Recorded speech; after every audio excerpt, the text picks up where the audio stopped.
Okay, we're having some issues. We had a power spike at City Hall this morning and it knocked out the normal recording on the board. We're actually recording using the Zoom computer that's over at the podium. So that's why we're kind of shuttling back and forth. But Jim, do we have everybody logged in? Okay, we got everybody logged into Civic Clerk and I see everybody here in attendance personally. So I think we are ready to start up. All right, the May 26th, 21 Improvement Service Committee will come to order and we will note everyone's present: Alder Scannell, Alder Burnett, and Alder Gerlach, and myself. Could I get an approval of the Motion to approve the agenda. Motion by Alder Scannell to approve. Second. Second by Alder Gerlach. Any changes? Those in favor? Aye. Aye. Opposed? Motion carried. D, approval of the minutes. Motion to approve. Second. Motion by Alder Scannell, second by Alder Gerlach. Any changes there? Those in favor? Aye. Opposed? That carries. Regular business, number 1, consideration with possible action on request by Melissa Gabert for permission to allow around-the-clock street parking adjacent to 326 12th Avenue for healthcare workers for her daughter. This is an annual renewal request for previously approved action.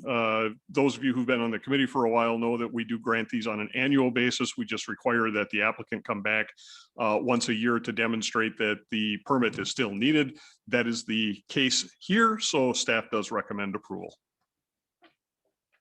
Motion to approve.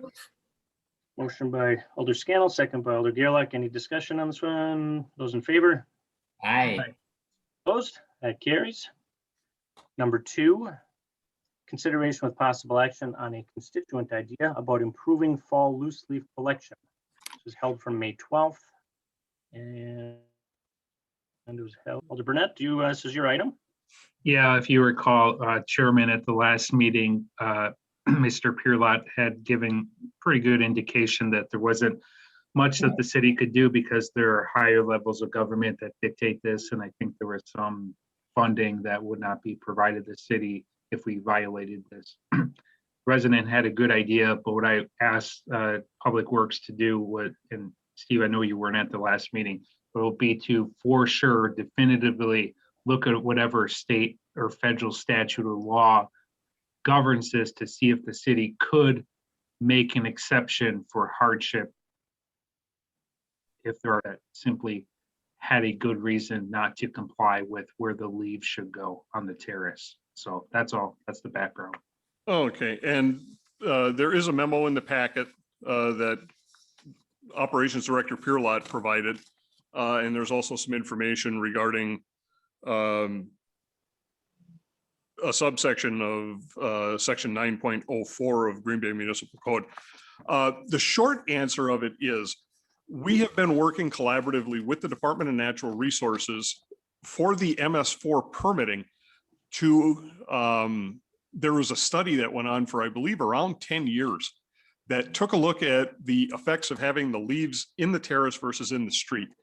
And eventually DNR has granted the cities the ability to take a credit on towards their MS4 permit if they have an ordinance and they enforce the ordinance to keep the leaves on the terrace versus in the street. If we don't enforce that and we do allow people to put them in the street, it's not like we're getting a penalty, but instead of building hard infrastructure like a pond or an active treatment system, we get to take credit again on our MS4 permit for achieving reduction in phosphorus and TSS by keeping the leaves up on the terrace. Right now, the stormwater utility, because we're able to get that credit, the stormwater utility is contributing $200,000 a year towards loose leaf and spring yard waste curbside collection, and they put in $270,000 towards the operation of the yard waste sites to convert that collected material to mulch. If the stormwater utility is not able to realize the credit, then the stormwater utility would no longer contribute that. And that's about $470,000 of levy dollars that we would have to come up with in the budget. So staff is pretty deep seated in their position about making sure people keep it up on the terrace.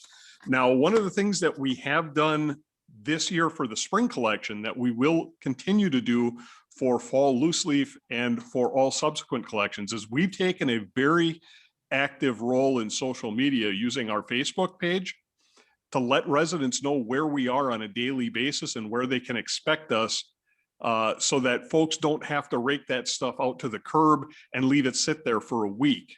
So folks have a better ability to plan.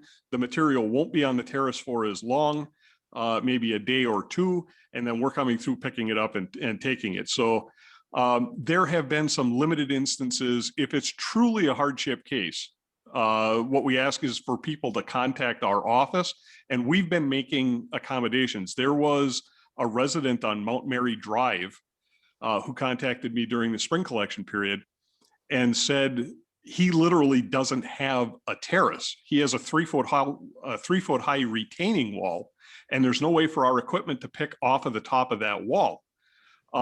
So again, because of the social media, what we did is we said, keep a tab on our social media page.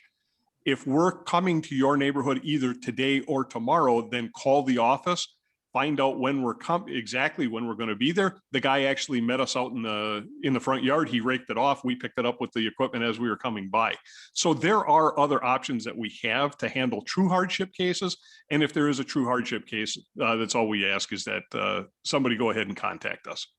Sure, that sounds reasonable. So I'll do that. I think on this, we can receive and place on file. Second. Motion by Alder Burnett, second by Alder Scannell to receive and place on file.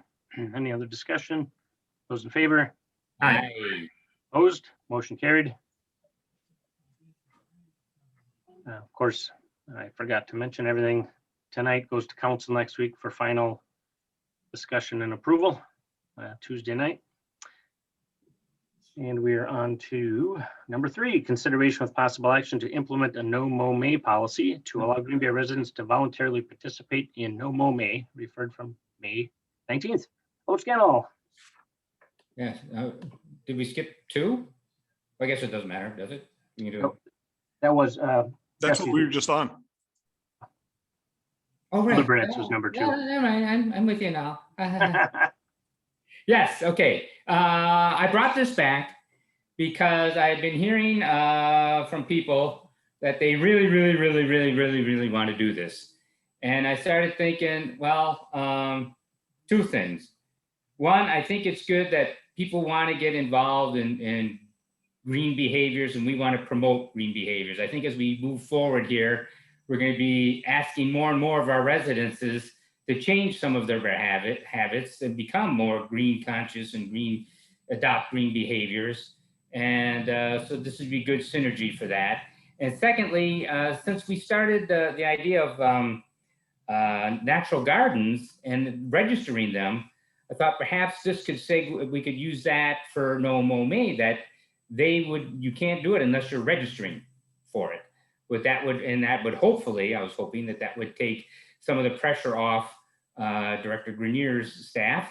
And also, if they have to sign a contract, we could design that contract to meet whatever DPW's needs are to alleviate this. For example, if they don't mow, we could, the fee could be much more, whatever staff thinks is appropriate. And we could maybe even farm out the job to mow the lawn, perhaps, to help alleviate staff's load. So it was all those thoughts that brought me to bring this back to see what everybody thought about that.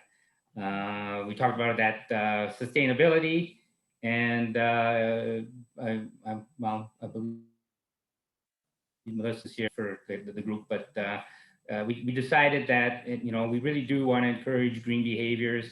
We want to encourage more. Our emphasis will still be, plant native gardens as opposed to letting the grass grow. It's a much better way to help out pollinators and to go natural and for drainage and everything else. But as long as there's an interest in this, and I know they're doing it in De Pere, and they're seeming to have some pretty good success there. If we can get this worked out where we can not make this a headache for DPW, it would be a good thing to do. Committee, any questions? Otherwise, Director Alder Steuer. Thank you, Chair. Steve, I don't know, you know, I drive around the district. I know a lot of us alders do, and you see a lot of long grass at times on different homes. I'm thinking that, you know, even though this isn't an official type policy, I suppose it would have to be okayed before you move forward with things, but there's been a number of yards that the grass is very long and it's over 9 inches. And, you know, the temptation is to call in, you know, those homes. And I'm just looking for a little guidance on that, maybe right now, if we should still continue to do that or until we have some kind of a policy on no mow May. Just some advice, that's all. Director? Okay, well, to be honest, staff has not changed their position from last year. We do find that the intent of the initiative is great. However, there are several logistical problems that go along with it. The biggest of which is that it does lead to issues with long grass and weed complaints where we get behind. And even when we're keeping up with the mowing through May, we still have a tough time keeping up with the mowing if we have a good grass growing season. So staff is extremely concerned that we will wind up in a hole that we never recover from if we go to a no mow May, because let's face it, there are people who are going to abuse the policy. Currently, when we made the change to the natural landscaping ordinance, we now allow vegetation to grow to 8 inches in height. Used to be 9, and still not be subject to the long grass and weed complaint. What we found in speaking to industry experts last year was that length is still long enough to allow for the lower growing flowering species and dandelions especially to grow up and provide the same habitat without changing the ordinance and having a no mow May. So I mean, 8 inches is still pretty long to allow those species to grow up and provide the habitat that we're looking for. One of the other problems that we have is that if folks are using herbicides to control dandelions, then that's all they're doing is unmanaged growth. It's not providing the habitat that it's intended to. And it's very, very difficult to justify allowing somebody to let their grass go unmanaged when they've applied a broadleaf herbicide that's killing the dandelions that are supposed to be providing the habitat for these pollinating species. So again, you know, the other problem that we have is the long grass does provide habitat for vectors, and we've had rat problems in various parts of the city. We don't want to encourage that habitat for those vector problems to come up. By way of just some numbers to think about, in 2019, we responded to 1,479 complaints for long grass and unmanaged growth. In 2020, we had 1,065. So this is a very big problem around the city. When the council committee made the recommendation, council approved that action last year, it wasn't simply to deny the no mow May. It was not to enact the no mow May and then put directive over to the Sustainability Commission to develop pollinator corridors throughout the city. And I know throughout the course of late last year, early this year, folks in community and economic development were doing an inventory of parcels, any properties that were owned by the city, with the intent of trying to find parcels that could be sold off and redeveloped. But with that, I know for a fact there are many of these small remnant parcels, little corners that we acquired along Velp Avenue, half parcels that we've acquired up Webster Avenue, for instance, that right now are just in turf grass. And to identify those types of parcels, underutilized parts of city parks, border areas up against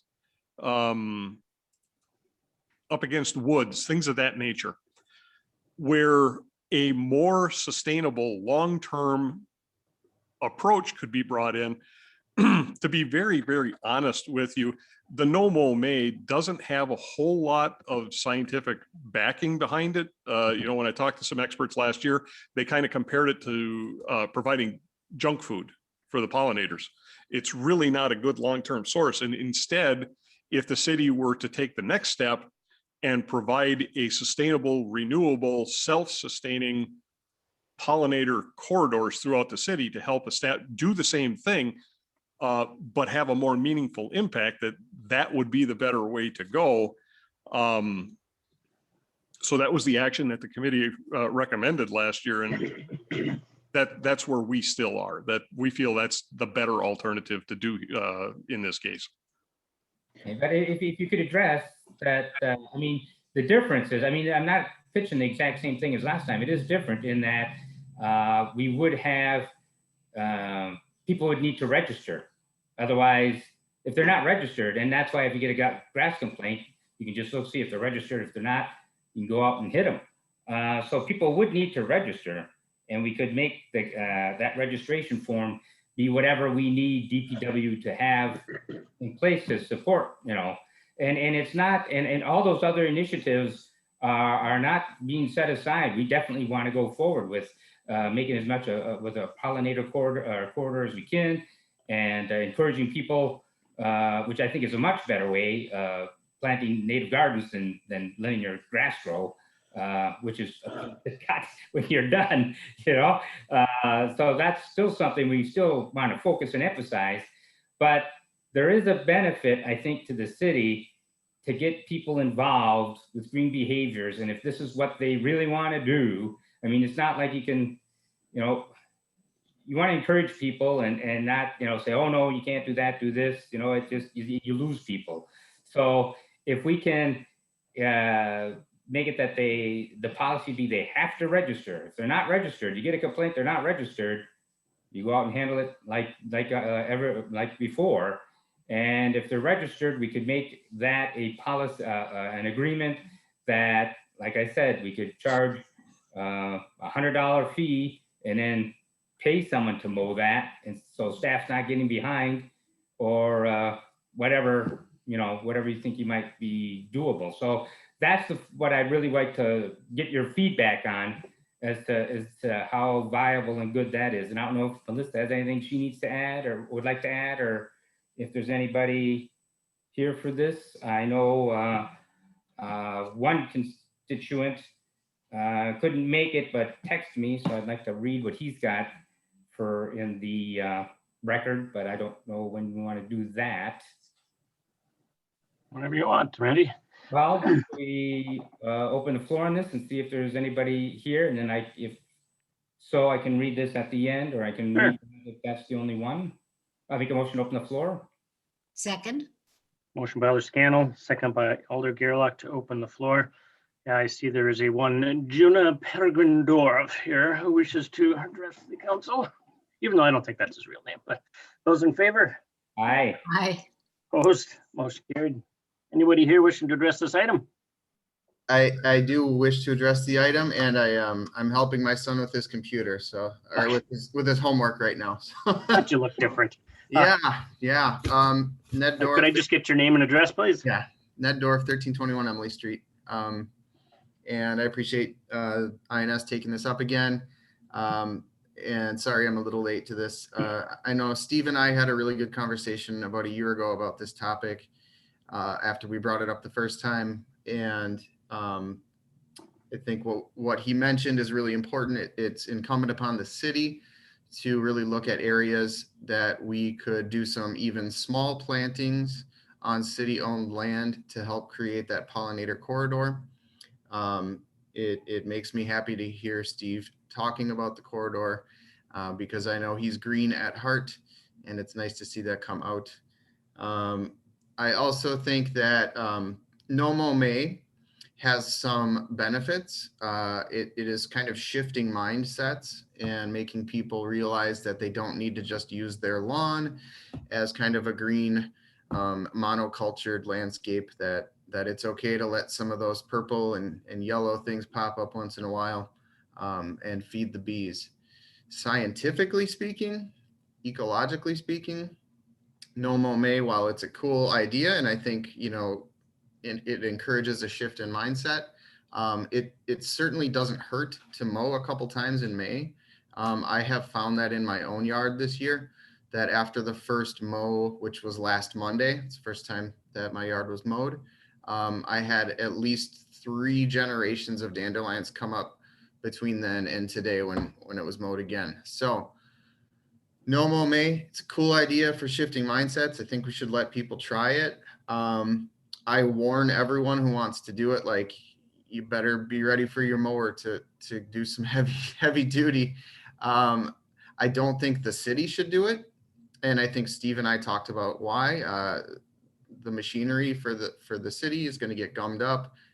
It's not, maybe we can reduce our mowing, but I wouldn't say go an entire month of May without mowing.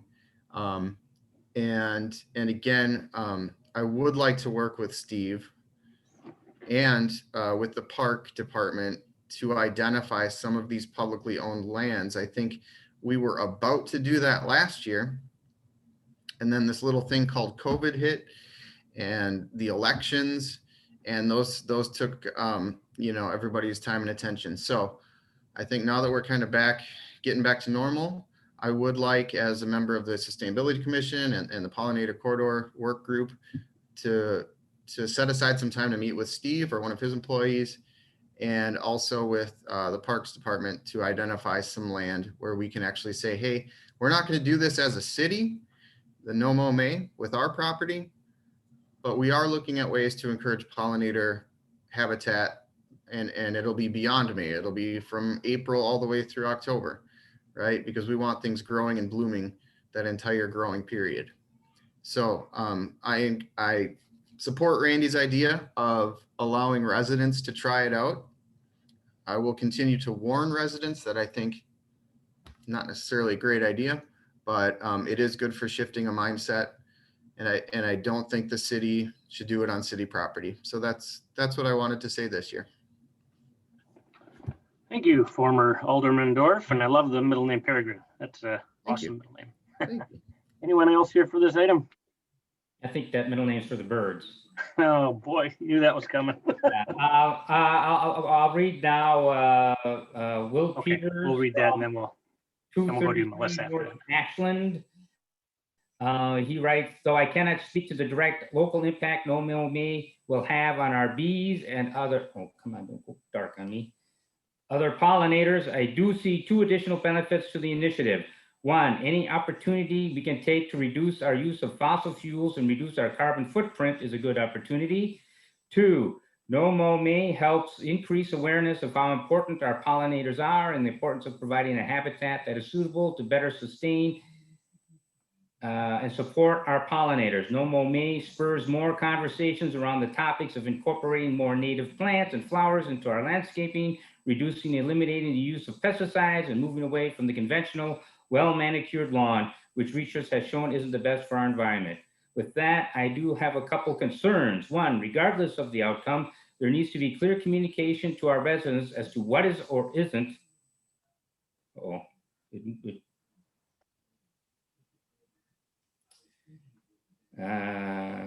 Lost my place, sorry.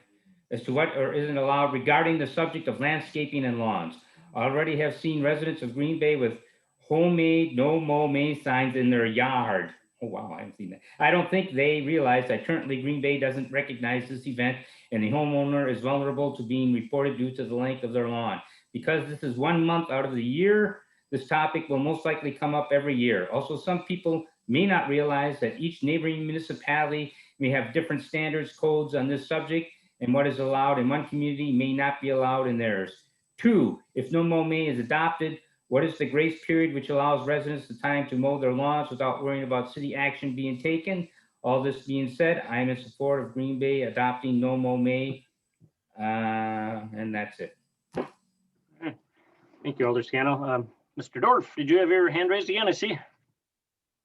Thank you. One thing I did want to mention, at Sustainability Commission, we did talk about the idea of spraying during May, and I was curious where the DPW is at with kind of cosmetic spraying of their lands, and maybe where the Parks Department is with cosmetic spraying of their parklands, or if we have moved away from that as a city, because we do recommend not spraying during May when those bees are coming out. So that was another comment that came up quite a bit during our meeting. I think Parks is not. And anecdotally, I can't speak authoritatively because I haven't asked the question, but anecdotally, I don't believe we are either. Most of the lands that DPW is charged with routine maintenance on, that being median sections within divided roadways, larger tracts of land that are city owned that I travel by on a regular basis, are largely overgrown with dandelions right now. So just because of our mowing schedule and our inability to keep up with, not worrying about nuisance mowing, but just keeping up with the lands that we're charged with mowing during the summer, our mowing schedule is such that we're getting the dandelion growth on the properties that we're responsible for. So I can't believe that we're spraying. I'd be very, very surprised if we were. Great, thank you. Thanks, Steve. Did you say, I thought you said floritatively, and I thought that would have been a cool word. Is that an actual word, floritatively? Authoritatively. All right, that's maybe a new word. Okay. Well, anybody else for the open, unless you have a question for Mr. Dorf, Alder Gaylak? Otherwise, we'll close the floor because I know, Melissa, you're staff, so we don't need to have the floor open. That Melissa is a staff member, and so perhaps we can close the floor and then hear from Melissa. Perfect. Yep, that's Motion That to is close my the floor. motion. Second. motion by Alder Gerlach, second by Alder Burnett to close the floor. Are those in favor? Aye. Aye. Opposed? Motion carried. All yours, Melissa.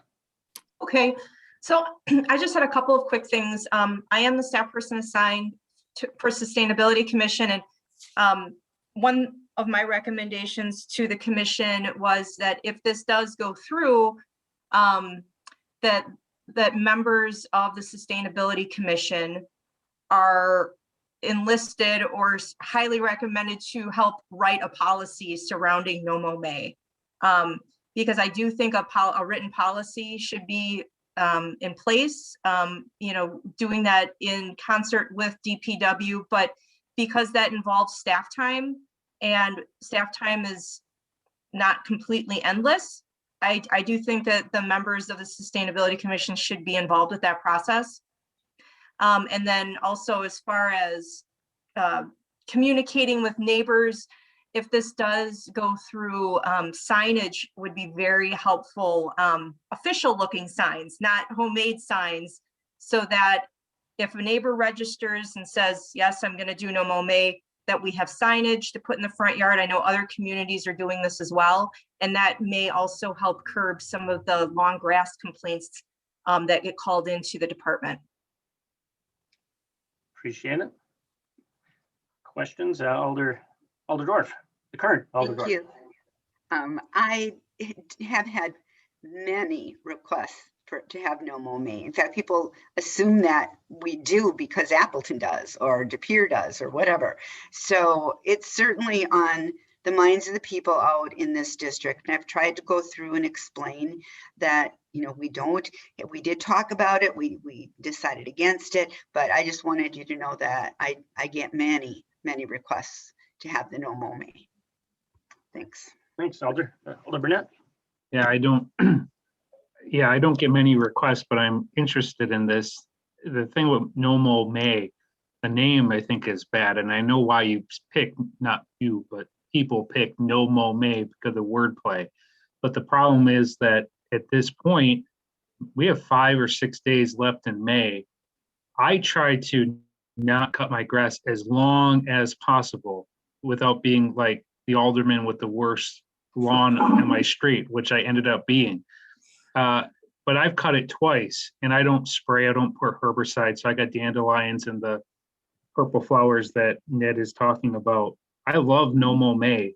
The word, the term is probably part of the problem, because you could probably accomplish a lot of what we're looking to do and still, urge people to cut their grass on the 20th of May. Of course, that all depends on the weather in April and May early May. We happen to have a pretty aggressive grass growing season this year, so it's a bit of an anomaly. So anyways, I thank you, Alder Scannell, for bringing this forward. I like the idea. I just think we got to figure out the details between now and next January, next February. And All right, thank you. Elder Scannell? yeah, and I think we're kind of stuck with No More May because that's, I mean, it's not just, I mean, that's bigger. It's bigger than us, and we tried to tweak with that. That ain't gonna work.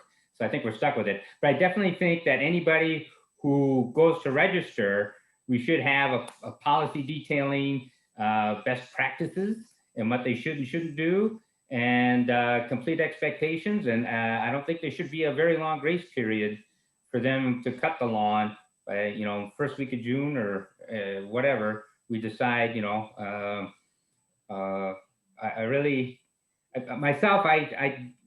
I'm not big on No More May. I don't think it's a great idea myself, but I do think it is a green initiative, and to get people are excited about it. I don't know why, but they are.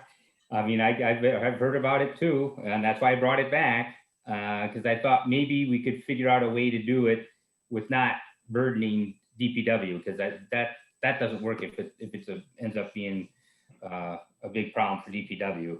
But I think if we come up with a clear policy, people have to register, and I think it really can be beneficial, not so much practically in as far as pollinators, but in getting people into green practices, into green mind thinking. Because I really do think as we go forward here, we're gonna have to start addressing residences and how they pollute and how they should change their behaviors. I mean, we're dealing it with other areas. I mean, businesses and farms, and we should realize, we are the enemy too. We residents, we add to the problem, and we're doing it now with leaf collection.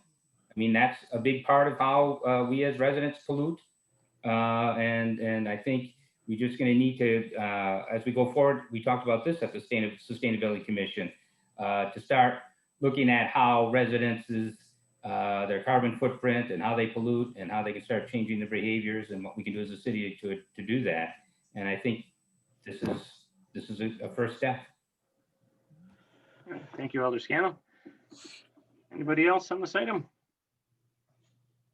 And just clarification, either probably I guess would be Director Grenier or Melissa. With a No More May policy, is there? Does that mean you can exceed any height? It can just, some dandelions heck can get to 18 inches. Yes, it quite literally would be like a wild, wild west. Okay. And I do appreciate the fact that Alder Scannell doesn't want to place additional burden on DPW staff. The simple truth is one of the reasons that DPW, and I think you heard this from Mr. Dorf, starting at the top, we embrace the ideal. We want to be sustainable. We want to be green. We want to introduce and help foster these types of initiatives. This one in particular, we have some issues with, and primarily I'll be honest with you, it's very selfish. We have cut staffing levels in DPW to below what I think are minimums. No matter what we do with this, it's going to create a burden for us, okay? If we require mandatory registration in the signage, somebody's going to have to pay for and print that signage. Somebody's going to have to take care of the registrations. Somebody's going to have to follow up on all that stuff. That's staff time that isn't currently available. We have operations staff who's going to have to go out and monitor these, make sure that the signs are taken down after June 1st, whatever the grace period is for those folks who don't take care of things on their own. We're going to have to go out and track all that and then arrange for action to be taken to correct that. I know Alder Scannell made a comment about potentially contracting out the mowing. Somebody on staff is going to have to arrange for that contracted mowing, which is an additional service that we're not providing right now. So that's additional staff time we're going to have to worry about there. I like what you said about putting a disincentive type fee, but unfortunately we can't do that. It's a fee for service, so we can only charge actual cost. So we can't put any kind of financial disincentive unless it's a penalty or a citation. And when we start getting into citations, that opens up a whole new can of worms as far as how we issue the citation. So it's not thrown out in muni court. And okay, that's why we use fee for service. That's a long discussion that goes back years. So again, as a staff, starting with myself and trickling down through the entire staff, we support this idea, this approach, but we're looking for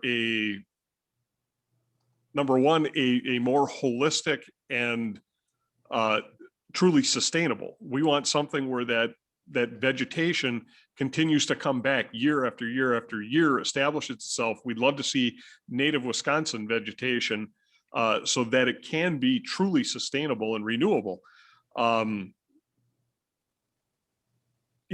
If the committee decides to go along with the no mow May, we'll figure it out. We always do. But if I'm being brutally honest, there's no way to approach a no mow May approach that's not going to create some additional burden on the department. Thank you, Director. Alder Steuer. You again, Chair. I think a lot of the folks that have spoken tonight, I think it is an interesting concept. You got to remember this month, I've cut my lawn twice and it was like 7 inches long the last time. So I've been trying to do it on my own. But what I've done is I put my adjustment on the lawnmower to a very high rate or high spot. And I'm wondering if that is something that would be considered good, to cut it higher or not cutting it at all, according to, Melissa was talking about a few things too. But I think I like the concept, but you're right.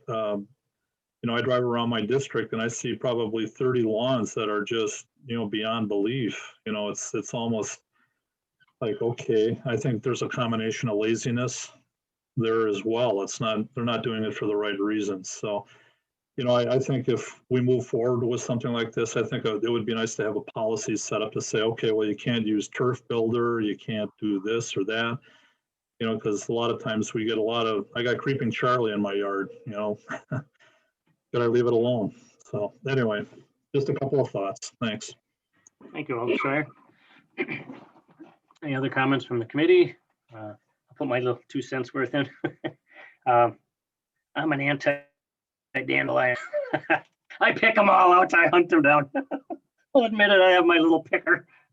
But I love violets. And this year was a bumper crop of violets. They had every kind of violet. Dark purple, light purple, the white, the mix. So they're a low grower. So that's nice.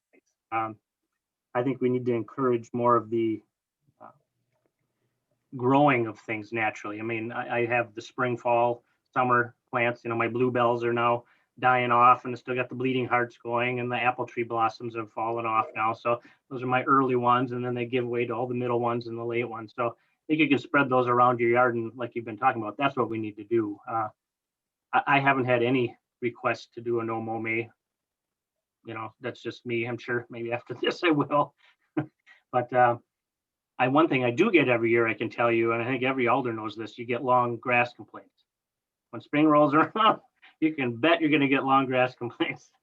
So, and I've had a number of those and turned them in already. So I don't know what the overall reaction of the populace would be. They might like it, but there's going to be a lot of people who truly hate it. I think we should focus on encouraging native plants and getting those corridors, especially in city-owned properties, or partnering with people. I think that's the better way to go. So I'm just, it's not, doesn't do it for me, And not because I hate dandelions. I have an electric mower too, and my grass gets too long. I can't go through it. Alder Scannell. I just want to commend you that you do get rid of dandelions, but it sounds like you're digging them out. So that's no screen. That's Me okay. too. That's okay. I'm that old guy walking around with that little fork thing. Yeah. That's okay. That's all right. I appreciate that. Well, what are your wishes, committee? Receive and place on file. Motion by Alder Gerlach to receive and place on file, And that, second by Alder Burnett. Any other discussion on that? Just one item, if I may, Chair. Yeah, go ahead. Regardless of how the vote comes out tonight and what the ultimate adoption by Common Council is, I think there's been a lot of good points that have been brought out, and we as a department are still very interested in working with people like Ned Dorf on coming up with some guidelines for folks who want to be proactive in establishing pollinator habitat, not necessarily pollinator corridors like we're talking about, but Ned brought up some great points about letting the grass grow to 8 inches. But, you know, no-mow is kind of a misnomer. It's minimal mow may or something, you know, continuing to develop those kind of educational materials, working with the Sustainability Commission. And we would very selfishly, we would like to lean on the Sustainability Commission for a number of reasons. Number one, we don't have a lot of staff time. Number two, those folks are more experts in the field than we are. But if we could continue to develop those kind of educational materials and it eventually gets portrayed as a no-mow may, I think adopting a no-mow may without having the procedures and policies behind it would be putting the cart before the horse. If we could come up with, it's called no-mow may, but it's really minimizing the amount to allow these early growing pollinating species, you know, something like that. If we could come up with something like that, that establishes the framework, then I think this might be a lot more palatable. So I will make that commitment on behalf of the Department of Public Works that we are still interested in working with interested folks like Ned Dorf, like the Sustainability Commission, on helping to develop those kind of policies in the hopes of getting some sort of a program that actually has some meaning to it in the future. Thank you, Director Alder Gerlach, then Alder Scannell. Yeah, I recommend that you consider slow mow may. well, And I'm serious. I think you should.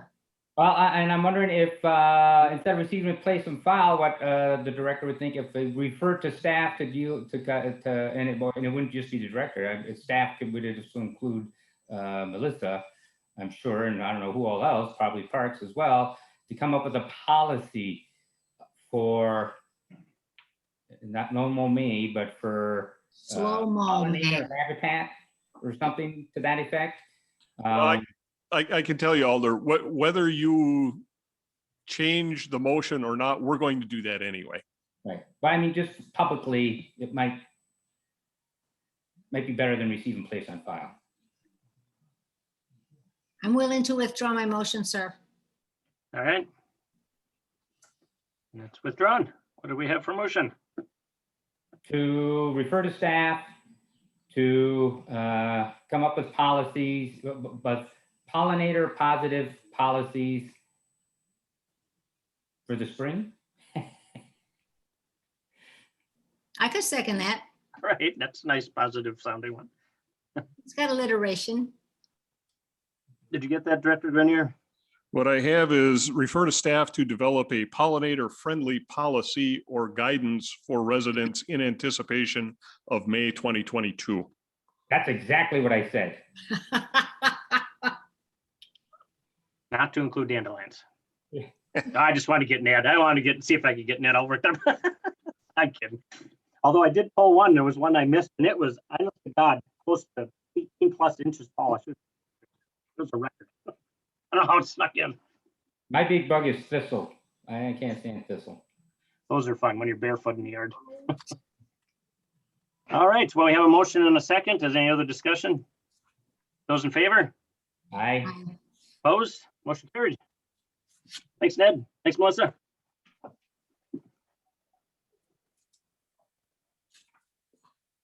Back to the agenda here. Number 4, consideration with possible action on how the city of Green Bay can achieve an annual 3% replacement rate of roads. The action plan would include anticipated increased borrowing requests. This was held. Now, Director, I didn't see any kind of report attached. Is there going to be one, or was there going to be one, or? We can definitely send the handout that I've got in front of me. I could definitely include that to the committee members as early as tomorrow. Because if, I mean, I don't know if it's super time sensitive. I know we're looking at our borrowing for this year, but I'd like to have that in hand. Otherwise, we're talking about stuff and we're trying to read it. That's I'm fine with holding this and forwarding that to everyone.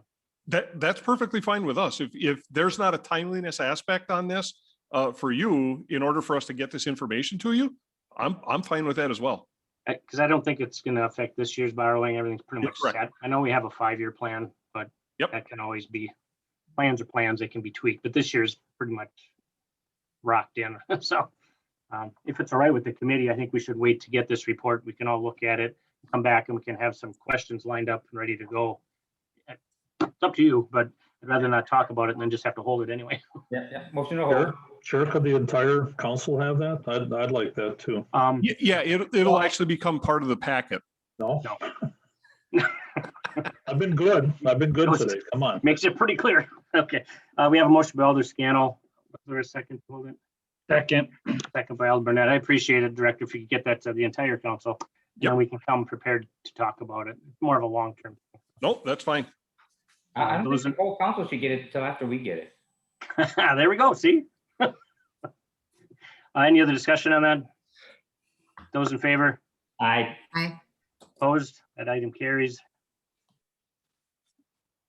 Number 5, consideration with possible action on the report of the procurement manager. 2A is to award the contract for upgrading the HVAC controls at Fire Station Number 2 to Crane for the sum of $39,201. All work and equipment is covered under the ONMIA Group Purchasing Cooperative. Quote is attached. So in this case, the purchasing department has worked through a cooperative, which is analogous to working through a state contract. The cooperative bids out on behalf of many communities these types of procurements, and does the low bidder selection on a mass scale. So by the time we go into the cooperative, they've already bid out these types of things and selected who the low vendor for various services are. So by going into the cooperative, the purchasing manager did not have to go off to individual vendors and solicit quotes to get the low quote. So in this case, the cooperative had selected Train in the amount of $39,201 as the low responsive vendor. There is a quotation from Train in the packet, and staff does recommend approval of this. Questions from committee or a motion? motion to approve. Second. Motion by Alder Scannell, second by Alder Burnett to approve. And those in favor? Aye. Opposed? Motion carried. 5B, to award the contract for hauling stockpiled street sweepings to MJT Trucking LLC at a rate of $8.49 a ton, $8.49 a ton. Estimated total $113,766. MJT Trucking was the lowest responsible bidder. So we have a purchasing agent has included a summary of the 3 vendors who responded in the packet. I was a little confused because all of a sudden I'm looking at the far right-hand column. And I'm like, wait a minute, usually they keep the low bid or the low vendor to the left, but it is the low responsive vendor. So staff does recommend award of this to MJT Trucking in the amount of $113,766. This is paid for out of the, I believe this is paid for out of the stormwater utility, because this is the street, this is the dewatered street sweepings that come out of the street sweepers, and it's being hauled down to the Outagamie County landfill. Motion to approve. Motion by Alder Scannell, second, second by Alder Gerlach. Discussion. All right, those in favor? Aye. Opposed? Motion carried. That is awarded to MJT Trucking, the lowest responsible bidder. Responsible. Number 6, consideration of possible action on the review and award of the following contracts. A, Bridge 221 Monroe Avenue. B5 255 expansion, joint reconstruction, and B Parks 121 Colburn Park Little League renovation. We included the bid summary for Bridge 2-21 in the packet. We had 2 bidders respond. Zenith Tech Incorporated was the low responsive bidder The base bid was in the amount of $147,421 even. We did solicit an alternate bid. The alternate bid came in at $33,290. The alternate was above what we had budgeted for this project. So staff is recommending award to Zenith Tech for the base bid only in the amount of $147,421. Questions, motion? Move to approve. Second. Second. Motion by Elder Gerlach, second by Elder Scannell to approve. Those in favor? Aye. Aye. Opposed? Motion carried. That contract is awarded to Zenith Tech Incorporated. Okay, for Parks 1-21, unfortunately, we were not able to get you the summary in the packet because we only opened the bids yesterday. So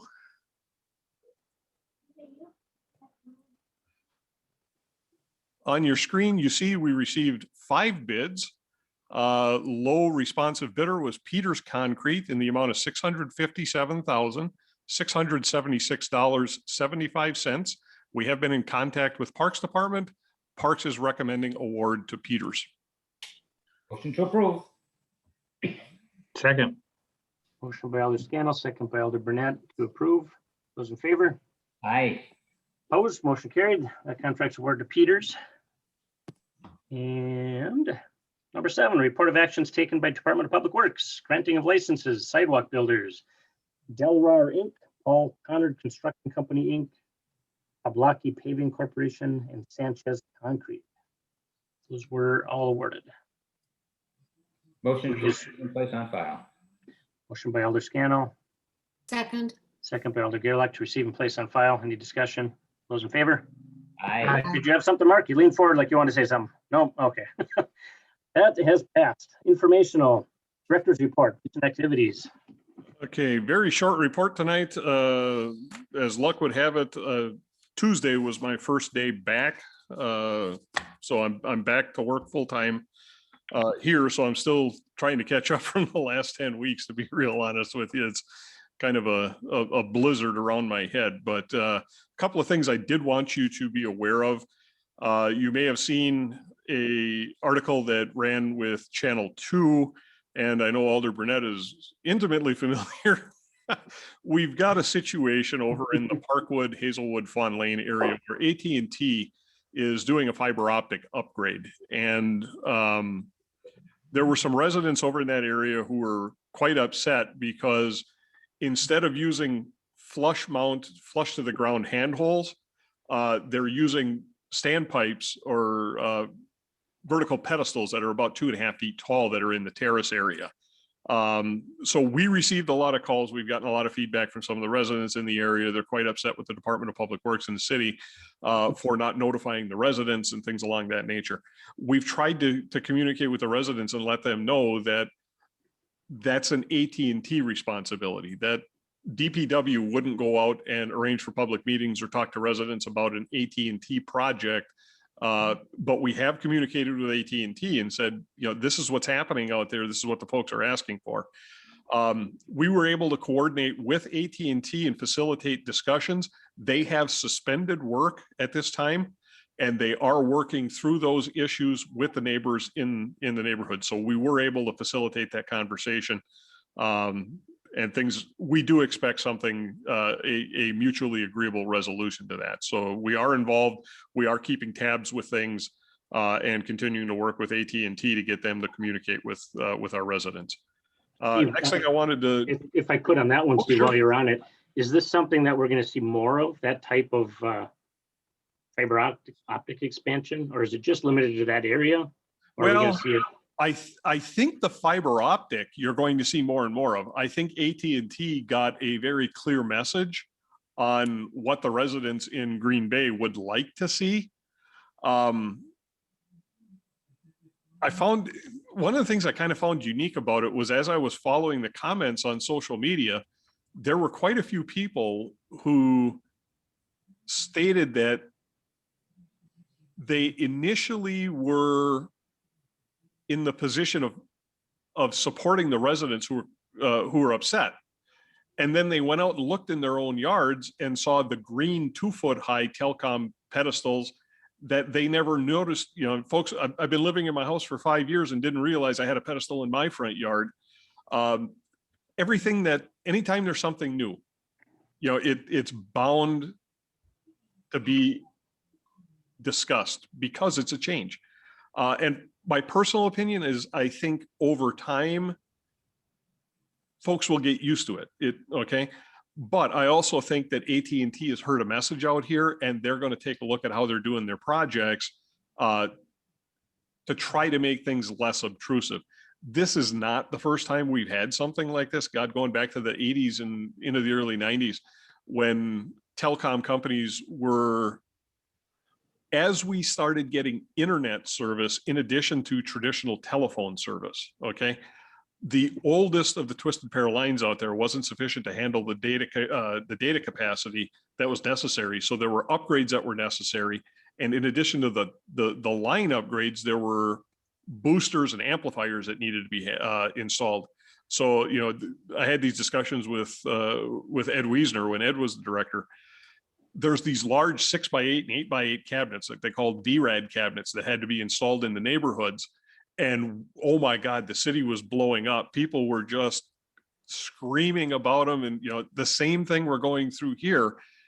And then over time, it kind of died down. Now, the difference I see here is when the VRAD upgrade project went through, AT&T just continued to do their normal order of business. I don't think that's the case here. I think they've heard the message from the residents in Green Bay. And I do think that they're going to change how they do the fiber installs as we move forward. Appreciate it. Alder Gaylord? So being the technological genius that I am, I have to ask a question, because I have this down Manitowoc Road, these hideous things, and nobody's complained to me, but I looked at them and thought, good Lord, is that the only option? Does it have, you have to have, everybody has to have a pedestal in their front yard to have fiber optics? Well, that's where we get into the requirements of PSC 130. Oh, State right. statute, okay? There's one of the provisions in PSC 130 that I am extremely familiar with, and I am paraphrasing, so don't quote me. But essentially PSC 130 says a utility has a standard way of doing things. If a municipality requires, either in design, in permitting, or in construction, if a municipality requires that utility provide a facility above and beyond what their standard is, the municipality is required to pay the cost difference. So as long as the utility is meeting their statutory requirements, so that's number one, they have to meet their statutory requirements. Number two, they're installing those facilities either in the public right of way or in a recorded, recognized utility easement. As long as they're meeting those conditions, we are obligated to provide them with the permit and allow them to do what they're doing. They can't go willy-nilly, you know, they can't just put things that look like dinosaurs out there, you know, whatever. But as long as it's their standard, these pedestals, instead of the handholds being flush to the ground, so the splicing and where they pull the cable from junction box to junction box, if you will, instead of those being underground, they actually brought them above ground so that they're out of the weather and at an operable height where somebody standing up can pull the wire or access the cable. Because those are commercially available, it's normal, normal standard type of installation. Again, we can't dictate to them that, well, we could. I could tell them you have to use nothing but flush mount underground boxes. And if they come back and say, that's beautiful in this area, that's going to be a $40,000 upcharge, then city's responsible for that upcharge. Except unless you charge the residents who want that, right? We can't do that. That would have to be negotiated between AT&T and the residents themselves. Again, if we as a municipality take that position, then we take on the liability. Well, I just hope we find some kind of a decent solution. I feel for the people in in Alder Burnett's district and the ones in my district who have those things.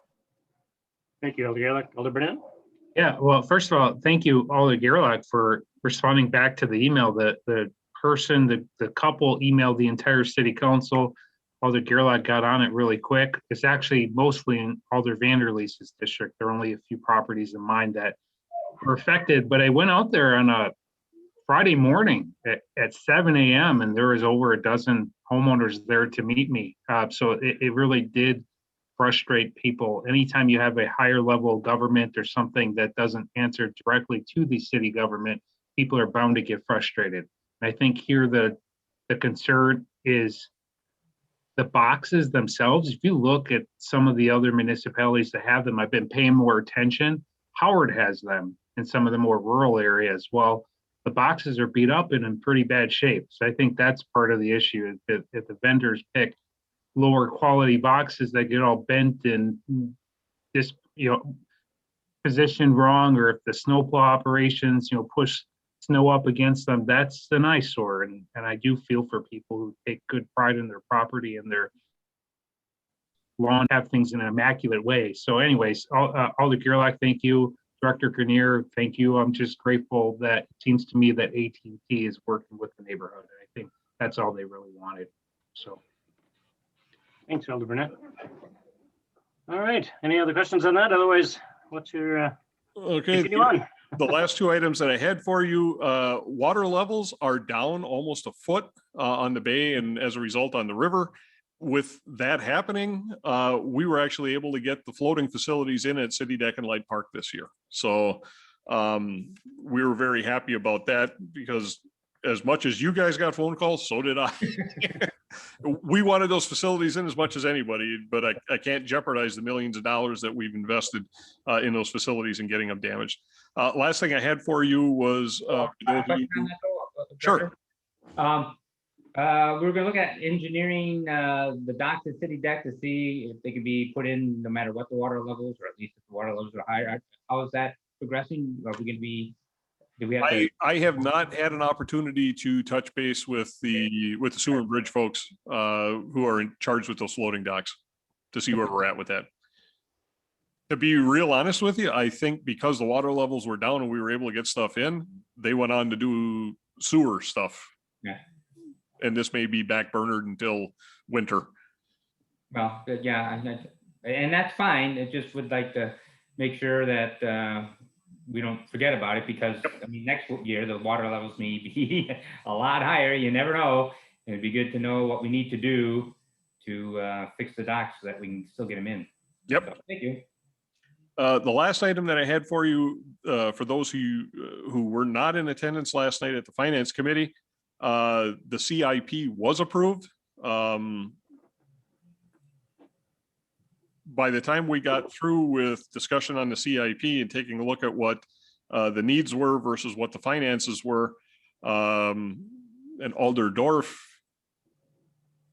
has left the building, so she can't correct me if I'm wrong. You're always right. When we got to the end, there was $3 million, little over $3 million more in ask than there was available under our bonding limits or bonding policy, or what bond council was recommending, or what have you. However, Diana could say that more eloquently, I'm sure.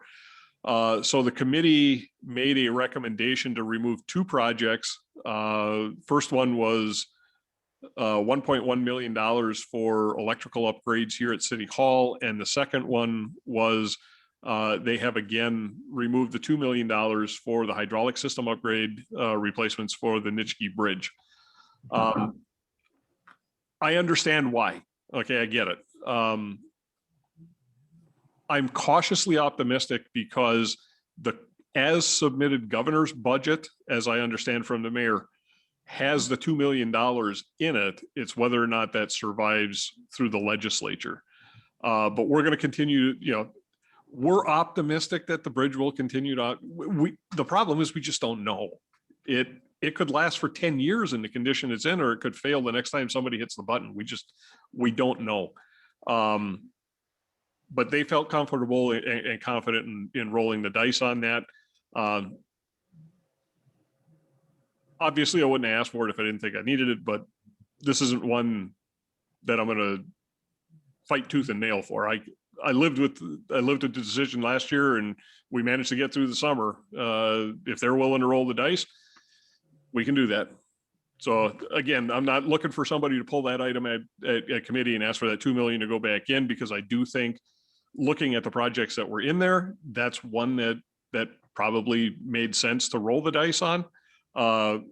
With that in mind, the CIP that has been approved by the finance committee, we're happy with. It accomplishes the needs that we set forward for our capital program this year. So just wanted to report that out. So in case there was any interest, you've got some time before Tuesday to take a peek at what happened at finance last night.